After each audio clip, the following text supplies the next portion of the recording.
I never thought I would be the guy posting one of these, but a few months ago, I discovered my wife had been living a completely different life behind my back. I'm writing this because the dust has finally settled. The ink on the divorce papers is dry, and I need to get this out of my head. I'm 31. I work as a financial analyst. Up until 6 months ago, I thought I had the perfect life. My wife Sarah was 29, an independent, fiercely intelligent woman I met in college. We were partners in every sense of the word. Whenever things got stressful at work, I would look back at a trip we took 3 years ago. A group of four of us, Sarah, myself, and our two best friends, backpacked through Europe. We started in Krakow, made our way down to Milan, and ended up renting a tiny Airbnb in Seregno. I remember sitting on a balcony with her there, drinking cheap wine, and she looked at me like I was her entire world. That memory was my anchor.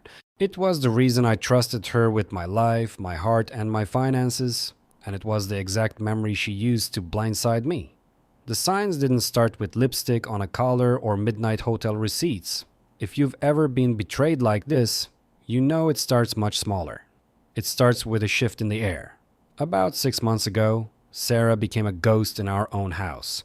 She was always exhausted from work. She started bringing her phone into the bathroom when she showered. When I asked her if everything was okay, she'd snap at me, claiming she was just overwhelmed with a new project. I tried to be the supportive husband. For our anniversary, I bought her a pair of Nike Air Force One Wild shoes she had bookmarked on her laptop, along with a graphic hoodie she liked. I set them up on the kitchen island with a nice card. When she came home, she barely looked at them. "Thanks," she said, her eyes glued to her phone screen. "I'll put them in the closet later." I felt a pit in my stomach, but I pushed it down. I told myself I was being paranoid. Marriage has ebbs and flows, right? You don't just throw away 7 years over a bad month. But I needed to know what was causing the distance. I just didn't expect the truth to sound the way it did. A few weeks later, it was a Friday night. Sarah said she was going to bed early. I stayed up in the living room to watch a Premier League match on my Setanta Sports account. I had just bought a new gaming and work headset, a Hator Hyperpunk 2 USB 7.1 in this bright mint color. The noise cancellation on it is incredible, so I couldn't hear anything outside of the game. About an hour in, the stream buffered, and the audio cut out completely. In that split second of total silence in my headset, I heard it. Coming from the guest bedroom at the end of the hall, Sarah was laughing. It wasn't a polite chuckle. It was a deep, throaty, flirtatious laugh. The kind of laugh she used to give me when we first started dating. I took the headset off. My heart started pounding against my ribs like a sledgehammer. I walked silently down the hallway. The guest room door was cracked open an inch. I looked inside. Sarah was lying on the bed, her legs kicked up behind her, holding her phone in front of her face on a video call. "I know," I heard her whisper. "I can't wait until this weekend either. He's going fishing with his dad, so the house is ours." I stopped breathing. The floor felt like it was dropping out from under me. My first instinct was to kick the door open, scream, and smash the phone. The anger was like battery acid in my veins. But then, the reality hit me. If I confronted her right now, what would happen? She would hang up. She would cry. She would tell me it was a coworker, a joke, a misunderstanding. She would gaslight me into oblivion, and I would have zero proof. I backed away from the door. I walked to the kitchen, sat on the floor in the dark, and put my head between my knees. I cried. I'm not ashamed to admit it. I sobbed silently until my chest physically ached. I kept picturing that balcony in Seregno. How did we get from there to here? When the sun came up, the sadness was gone. It had been replaced by a cold, calculating clarity. I am an analyst. I analyze data, I find patterns, and I expose the truth. If she wanted to play a game in the shadows, I was going to turn on all the lights. The next morning, Sarah left for a brunch with the girls. I immediately went to work. I needed to see what she was doing online, but I knew she was relatively tech-savvy. If I tried logging into her accounts from my normal IP, she might get a security alert.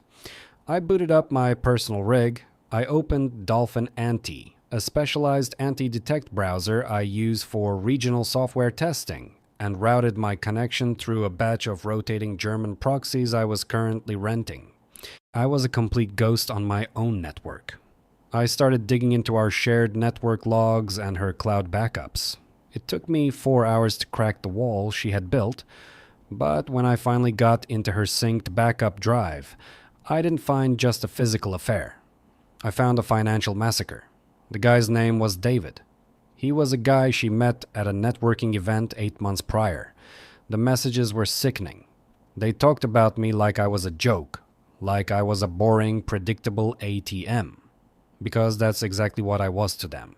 David fancied himself a day trader, specifically a crypto trader, but he was terrible at it. He was constantly getting margin called on degenerate, high-leverage futures trades.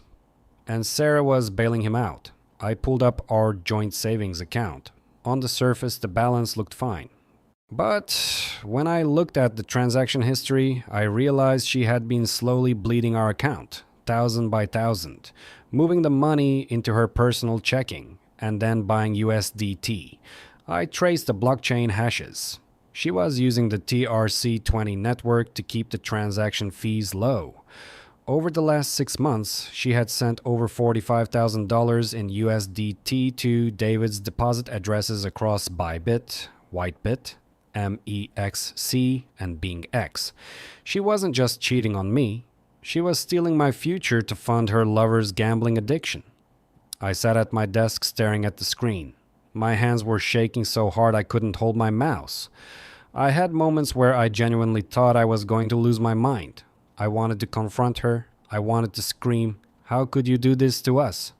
I even had this sick, pathetic thought for a fraction of a second. If I just pretend I didn't see it, maybe it will stop. Maybe she'll come back to me. But then I read a message she sent him 2 days prior. "Sarah, once you hit the big trade, we can finally pull the plug on my marriage. I can't stand sleeping next to him anymore." That was it. The final shred of love I had for my wife evaporated. The next day, I took a sick day from work and went to a lawyer. I didn't want a flashy, dramatic shark. I wanted a boring, methodical, numbers-driven divorce attorney. I laid the entire stack of printed evidence on his desk. "She's dissipating marital assets," the lawyer said, calmly adjusting his glasses. "It's illegal, but it's hard to prosecute criminally in a marriage. However, in a divorce proceeding, we can hold her fully accountable. But you can't say a word to her. Not yet. If you spook her, she hides the rest of the money, claims she lost the crypto passwords, and it becomes a massive headache." "So what do?" I asked. "You wait," he said. "You let her keep sending him money. We document every single transaction. Meanwhile, we quietly freeze your credit, lock down your personal accounts, and you start routing your direct deposits to a new individual account. When the time is right, we drop the hammer." The next 3 months were absolute psychological torture. Living with someone you know is destroying you is a different kind of hell. Every time she kissed me, I felt my skin crawl. Every time she complained about being so stressed at work, I knew it was because David had just lost another $5,000 on Bybit. I had to play the part of the oblivious, loving husband. I made her dinners. I asked her about her day. And every night, while she was asleep, I logged into my secured browser, updated my spreadsheets, and sent the day's blockchain transfers to my lawyer. I watched David's crypto wallets like a hawk.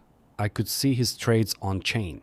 The guy was an absolute idiot. He was taking 50 times leverage on altcoins, trying to hit a home run and getting wiped out over and over. And then, in late November, the crypto market took a sudden, violent dip. I was at work when my alerts started going off. David's positions on MEXC were plunging. He was facing a massive liquidation. He needed an injection of capital immediately to keep his positions open, or he was going to lose everything they had invested. I checked the joint account. Sarah had already drained whatever liquid cash she had access to. An hour later, I got an email notification from my bank. Someone had tried to initiate a $30,000 draw on our home equity line of credit. HELOC. My lawyer and I had quietly placed a freeze and a dual signature requirement on the HELOC 2 months ago. The transaction was instantly denied. My phone rang. It was Sarah. "Hey babe," she said, her voice tight, trying to sound casual. "Did you do something to the home equity account? I was trying to pull some funds for a surprise for you, actually, but the bank is saying it's frozen." She was panicking. I could hear the tremor in her voice. "Oh, really?" I said, keeping my voice perfectly flat. "That's weird. Why don't we sit down and look at it tonight when I get home?" "Okay," she said quickly. "Please hurry. The surprise is time sensitive." I left work early. I didn't feel anger anymore. I felt cold. When I walked into the house, she was pacing the kitchen. She looked exhausted, pale, her phone tightly gripped in her hand. "Did you call the bank?" she asked immediately, not even saying hello. I walked over to the kitchen island. I didn't raise my voice. I didn't yell. I just opened my briefcase and pulled out a thick black 3-ring binder. I set it down gently on the granite counter. "I didn't call the bank, Sarah," I said, "because I'm the one who froze the account." She stopped pacing, her brow furrowed. "What? Why would you do that?" "Because," I said, opening the binder, "I didn't think David needed any more of my money to get liquidated on MEXC. The color vanished from her face. It was like watching a ghost possess a human body. Her jaw physically dropped, and she took a step backward, bumping into the refrigerator. "What? What are you talking about?" she stammered, her eyes darting around the room wildly. I flipped open the binder. "Page 1, I said, my voice completely devoid of emotion.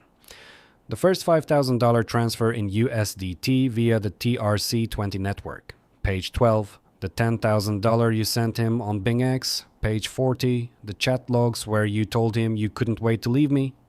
"Mark," she whispered, tears instantly flooding her eyes. "Mark, please, it's not what it looks like. It was an investment. He's a financial advisor. We were trying to build a portfolio for our future." It was amazing.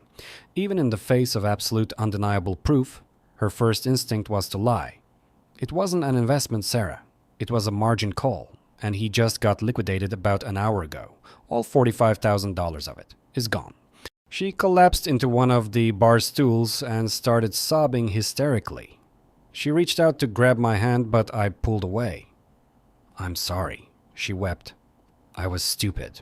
I got in too deep, and I couldn't figure out how to tell you. I was trying to win it back so I could replace the money. I love you, Mark. It meant nothing." "I know it meant nothing to him," I said. I reached into the back pocket of the binder and pulled out a single printed sheet of paper. This was the final piece of the puzzle. The thing I had discovered 2 weeks prior that sealed her fate. "I did a lot of digging on David, Sarah. You gave him everything. You gave him your body. You gave him our savings. You were ready to leverage the roof over our heads." I slid the piece of paper across the counter to her. "But did he ever tell you where he was last weekend? When you thought he was at the crypto conference in Miami?" Sarah looked down at the paper through her tears. It was a screenshot from an Instagram page, a wedding photographer's page. It was a picture of David wearing a tuxedo, kissing a beautiful blonde woman in front of a flower arch. The caption read, "Congratulations to David and Jessica on a beautiful wedding day. Here's to forever." Sarah stared at the paper. Her breathing stopped. Her hands started to tremble so violently that the paper rattled against the granite. "He got married last Saturday, Sarah," I said softly, "to a woman he's been with for 5 years. He didn't love you. He wasn't going to build a life with you. You were just his personal ATM to fund his gambling addiction, so his fiancée wouldn't find out." The sound that came out of my wife's mouth is something I will never forget. It wasn't a cry, it was a guttural, agonizing wail. It was the sound of a woman realizing that she had destroyed her marriage, ruined her finances, and betrayed the only person who ever truly loved her, all for a man who had played her for an absolute fool. She fell to her knees on the kitchen floor, clutching her stomach, screaming into her hands. I felt a brief microscopic pang of pity for her. But then I remembered the Sereno trip. I remembered the lies. I remembered the cold, calculated way she stole from me. "My lawyer has already filed the papers," I said, looking down at her. "Because you dissipated marital assets, my half of the estate is secured from your remaining assets. You owe the joint account $45,000. I suggest you start packing." I walked out the front door, got into my car, and drove away. The aftermath was brutal, but entirely legal. Sarah's life unraveled with terrifying speed. Because she had stolen the money, the divorce judge awarded me the house and the entirety of my 401k to offset the dissipated cash. Sarah was left with a mountain of legal fees and zero savings. She tried to contact David to get the money back. She threatened to expose him to his new wife, but David was a coward. Before she could reach out, he confessed to his new wife that a crazy ex-client was stalking him. His new wife's family is incredibly wealthy, and they immediately hit Sarah with a cease and desist and a restraining order. Last I heard, Sarah moved out of state, living in a small apartment, trying to rebuild the life she so eagerly set on fire. As for me, I sold the house. I took my equity, put it into a secure index fund, and I started over. It took a long time to sleep through the night again. It took months of therapy to stop checking my bank accounts 3 times a day. But I survived. I walked through the fire, and I made sure the person who started it was the only one who burned.